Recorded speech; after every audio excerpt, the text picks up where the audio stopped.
MC lễ kỷ niệm 10 năm Sotatech.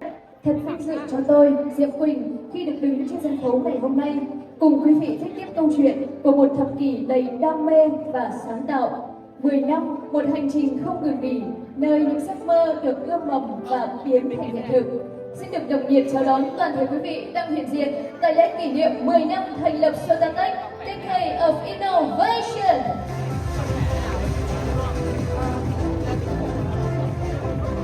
Good evening, ladies and gentlemen. Warmly welcome all of you to our special occasion, the Sotatech 10-year anniversary, Decade of Innovation.